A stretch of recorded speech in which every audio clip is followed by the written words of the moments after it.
In this example, we're going to look at parentheses as a tool for changing order. So we saw an example of this in the last media example, but we're going to look at this more deeply right now and create our rule for how we'll use parentheses to change order. So first, let's read the problem carefully.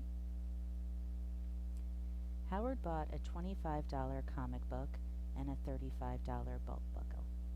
He paid with a $100 bill. Those are my givens.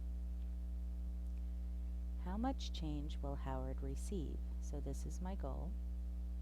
And be sure to indicate every step in your process. So there's at least two ways we can look at this. So let's look at one way. So we could think he starts with $100,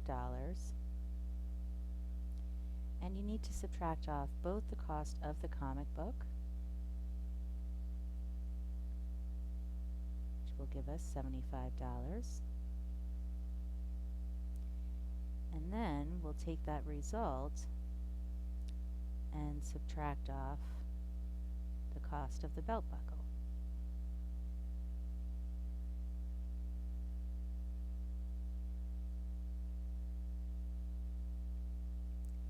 And we get the result that his change is $40. So you may have thought of this another way. You may have said, well, how much is he being charged in total?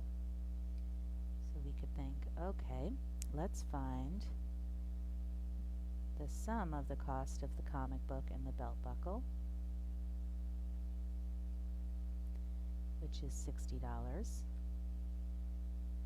And now we'll subtract that sum, that total, from the $100 he pays with.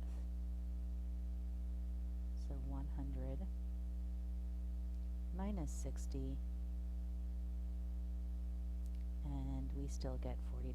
So both of those make sense, and we could see how that works in the context of the problem. So notice here we subtracted twice, and here we added and then we subtracted. So now the next question says, what string of operations written horizontally can be used to determine the amount in your account? Well, let's see. So if we look at this one, we could say, well, I started with 100, we subtract 25, and then we subtract 35. Now let's see if this aligns with what we know about the order of operations. So if we have two subtractions, we do the one on the left first. This gives us 75.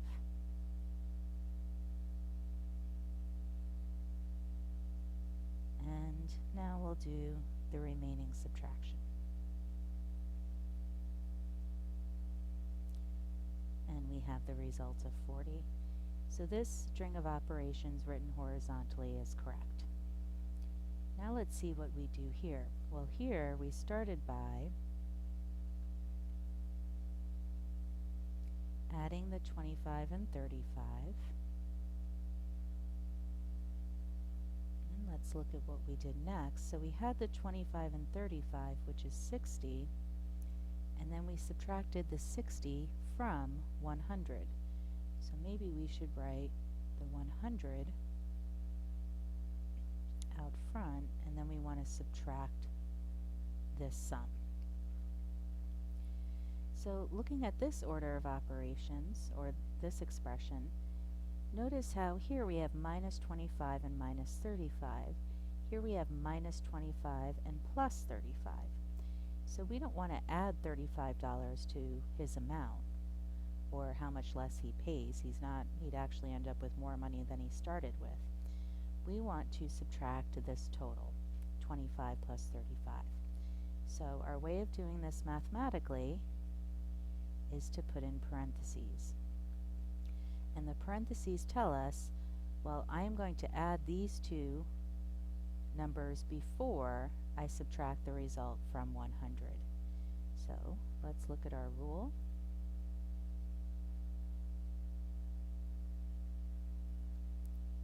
So Rule 4 says, if we want to change the order in which we perform operations in an arithmetic expression, we can use parentheses to indicate that we will perform the operations inside the parentheses first. So parentheses indicate that we will perform the operations inside the parentheses first. It's like the trump card of the order of operations. So here, since this is in parentheses, we're going to do this operation first. So now we have 100 minus 60, and then 100 minus 60 is 40. And we get the same result. So this is how we would write the way we solve this problem horizontally.